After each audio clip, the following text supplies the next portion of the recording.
Hello students, BSc part third chemistry paper first unit first.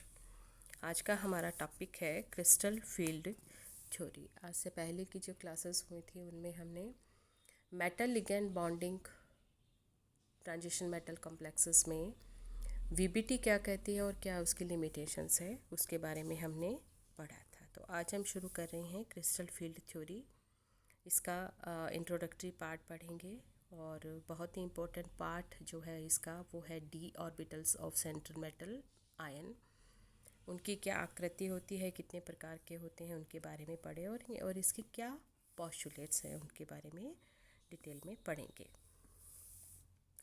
तो crystal fold theory की आधारशिला लगभग valence bond theory के साथ साथ ही रखी गई थी, लेकिन शुरुआत में वैलेंस बॉन्ड थ्योरी को का उपयोग अधिक किया गया था मेटल लिगेंड बॉन्डिंग को समझाने के लिए, उन कॉम्प्लेक्सेस के ज्यामिति को समझाने के लिए और अन्य जो विशिष्ट गुण जैसे उनकी मैग्नेटिक प्रॉपर्टीज़ हैं उनको समझाने के लिए वीबीटी का उपयोग किया गया था। क्योंकि ये जो सिद्धांत था ये सिज्विक के कोऑर्डिनेशन बॉन्ड की इलेक्ट्रॉन युग्म धारणा के आधार पर क्वांटम मैकेनिक्स की सहायता से विकसित किया गया था।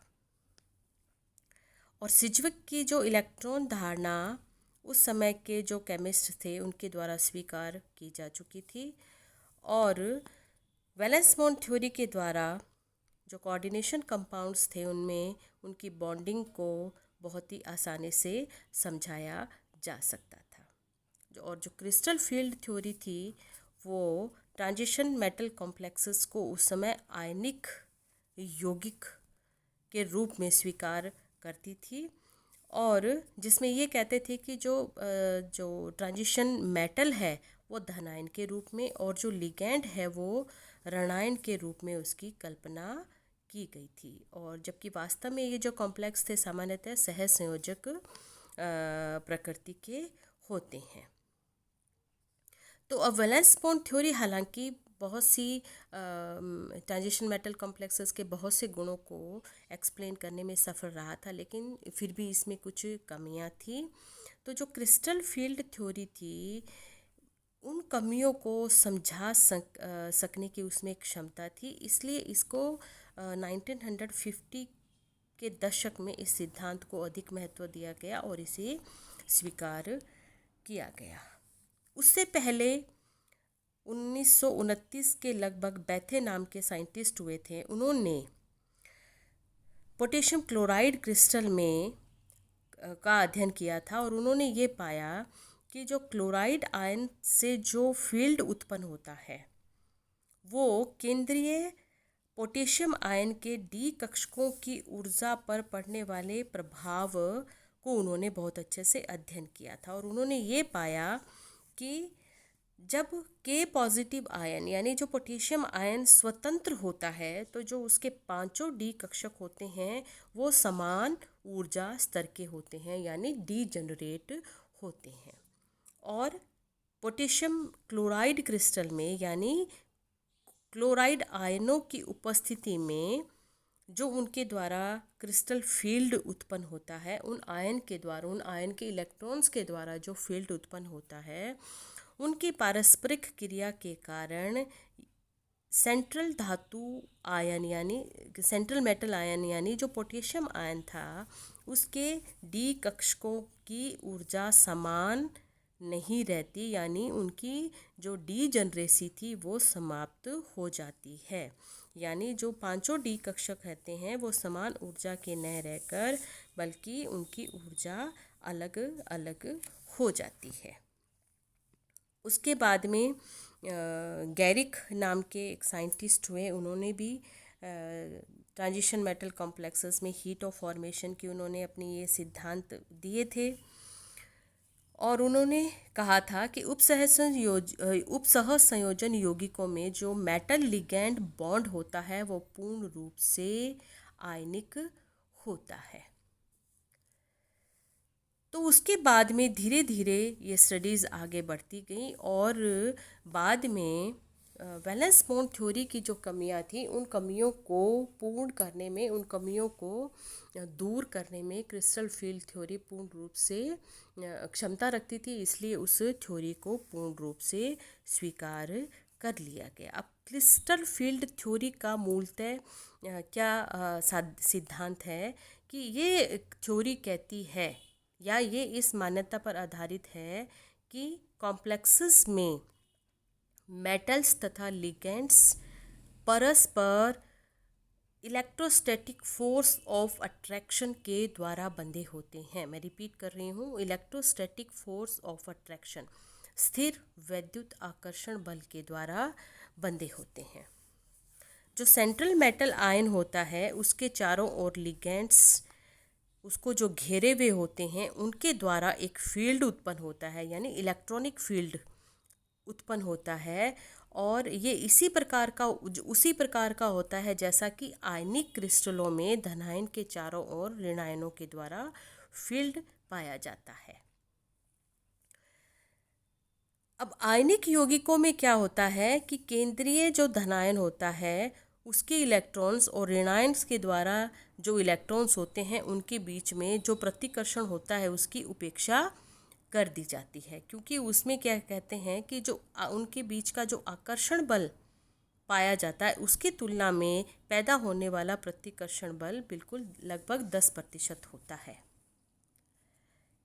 लेकिन क्रिस्टल फील्ड थ्योरी के अनुसार मेटल लिगेंड पारस्परिक क्रिया करके स्थिर वैद्युत, अगर इस क्रिया को हम इलेक्ट्रोस्टैटिक फोर्स ऑफ अट्रैक्शन मानते हैं तो धातु के डी कक्षकों का लिगेंड के कक्षकों के साथ अतिव्यापन वर्जित हो जाता है, क्योंकि सभी लिगेंड्स उदासीन है या ऋणायन है, कम से कम एक इलेक्ट्रॉन युग्म उनमें अवश्य पाया जाता है और ये एकल युग्म ही धातु आयन के निकटतम पहुंचकर स्थिर वैद्युत प्रकृति के आकर्षण बल को उत्पन्न करता है। तो इस प्रकार से जो लिगैंड है वो एक पॉइंट चार्ज की तरह कार्य करता है, यानी एक उसमें आवेश क्रिएट होता है और इसको नाम दिया गया है बिंदु आवेश।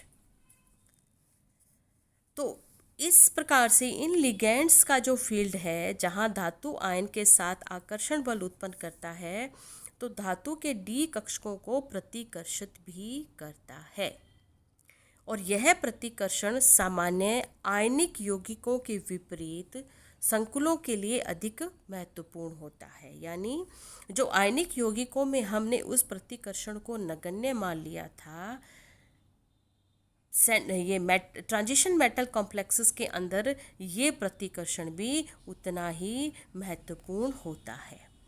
और लिगेंड्स के द्वारा जो पॉइंट चार्जेस लगाया जाता है जिसके द्वारा प्रतिकर्षण उत्पन्न हो जाता है, उसके परिणाम स्वरूप जो डी कक्षक हैं, सेंट्रल मेटल आयन के जो डी कक्षक हैं, उनके ऊर्जा समान नहीं रह पाती है। और प्रतिकर्षण में के कारण जो असमानता आ जाती है डी कक्षकों में, उसका भी कारण क्या है? उसका कारण है डी कक्षकों की आकृति, डी कक्षकों की आकृति, जिसके कारण से लिगेंड्स के द्वारा उत्पन्न पॉइंट जो चार्ज या जो बिंदु आवेश है उसमें डी कक्षकों की ऊर्जा में भी अंतर आ जाता है और उनके समान ऊर्जा स्तर के वे नहीं रहते हैं। अब जो क्रिस्टल फील्ड थ्योरी, क्योंकि जैसा कि कहा है कि इनका स्थिर वैद्युत आकर्षण बल जरूर इनमें उत्पन्न हो जाता है आयनिक यौगिकों की भांति, परंतु केंद्रीय धातु परमाणु के डी कक्षक अपना बहुत ही महत्वपूर्ण योगदान देते हैं, जिनके द्वारा बहुत सी इनके गुणों की व्याख्या करना बहुत अधिक सरल हो जाता है। अब डी कक्षकों की आकृति भी समझना बहुत ही आवश्यक हो जाता है, क्योंकि डी कक्षकों का, कि जैसा कि मैंने अभी बताया आपको कि डी कक्षकों का क्रिस्टल फील्ड थ्योरी की व्याख्या करने में बहुत ही महत्वपूर्ण योगदान होता है। अब डी कक्षक जैसा कि आज तक आपने पढ़ा है, ये 5 होते हैं, 5 प्रकार के डी कक्षक होते हैं। कौन कौन से? D x square y square, d z square, d x y, d y z तथा 5वां है डी जेड एक्स। अब ये जो कक्षक होते हैं, पांचों डी कक्षक, इनकी आकृति में भी भिन्नता पाई जाती है। अलग अलग प्रकार के ये डी कक्षक होते हैं। अब इनमें से हम अगर इनकी आकृति को देखें, आप यहाँ देखें इस शीट पे, इन पांचों डी कक्षकों को 2 मेजर कैटेगरीज में डिवाइड किया गया है। पहला, जिसमें d x square y square तथा डी जेड स्क्वेयर 2 कक्षक आते हैं, उन्हें ई जी कक्षक कहा जाता है। और बाकी जो तीनों कक्षक हैं, d x y, d y z तथा डी जेड एक्स, इन कक्षकों की आकृति समान होती है, अतः इन्हें अलग एक कैटेगरी में रखा गया है, जिसे कहते हैं T2G कक्षक। अब आकृति में आप देख रहे हैं कि d x square y square तथा डी जेड स्क्वेयर, ये 2 कक्षक एक्स वाई और जेड अक्षों की ओर इंगित कर रहे होते हैं, इसीलिए इन्हें एक कैटेगरी में रखा गया है, ईजी कक्षक कहते हैं। इसके विपरीत d x y, d y z तथा डी एक्स जेड, ये जो तीनों डी कक्षक हैं, ये एक्स वाई और जेड अक्षों के मध्य में स्थित होते हैं, इसलिए इन्हें T2G कक्षक कहा जाता है। जैसे इस शीट पर आप अच्छे प्रकार से देख रहे हैं इनकी आकृति, एक क्यूब में, एक घन में इनकी आकृति को समझाया गया है। तो सामान्य परिस्थितियों में ये पांचों डी कक्षकों की ऊर्जा एकदम समान होती है, लेकिन जैसे ही ये मेटल कॉम्प्लेक्सेस बनाते हैं, तो विभिन्न संख्या में विभिन्न दिशा से जब लिगेंड्स इनके निकट आते हैं, तो ये ईजी और T2G कक्षक 2 प्रकार से अलग अलग विभाजित हो जाते हैं। यानी डी कक्षकों का ये विभाजन हो जाता है ईजी और T2G में। आप देख रहे हैं, तो ये कक्षकों को बनाने की आप प्रैक्टिस अवश्य करें। D x square y square आप देख रहे हैं, डी एक्स और वाई एक्सिस पे है। D z square z axis पर स्थित होता है, जबकि ये जो x y, d y z और डी जेड एक्स, ये एक्स वाई और जेड एक्सिस के मध्य में स्थित होते हैं।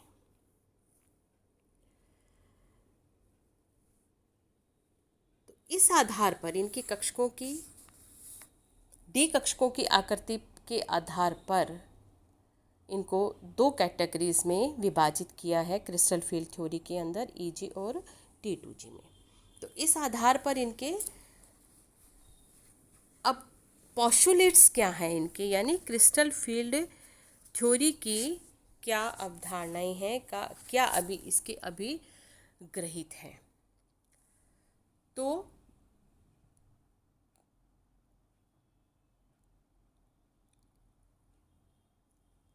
पहला इसमें पॉइंट है कि क्रिस्टल फील्ड थ्योरी लिगेंड्स को पॉइंट चार्जेस यानी बिंदु आवेश के रूप में मानती है। इसीलिए ऋणावेशित आयन अथवा लोन पेयर्स वाले उदासीन अणु लिगेंड्स होते हैं, जिनका ऋणावेशित ध्रुव धातु आयन की ओर होता है। नेक्स्ट पॉइंट क्या है कि केंद्रीय धातु आयन एवं इन लिगेंड्स के मध्य स्थिर वैद्युत आकर्षण बल होता है, और इन दोनों के कक्षकों के मध्य कोई अंतरक्रिया नहीं होती, अर्थात धातु व लिगेंड्स के मध्य के बंधों की प्रकृति आयनिक होती है।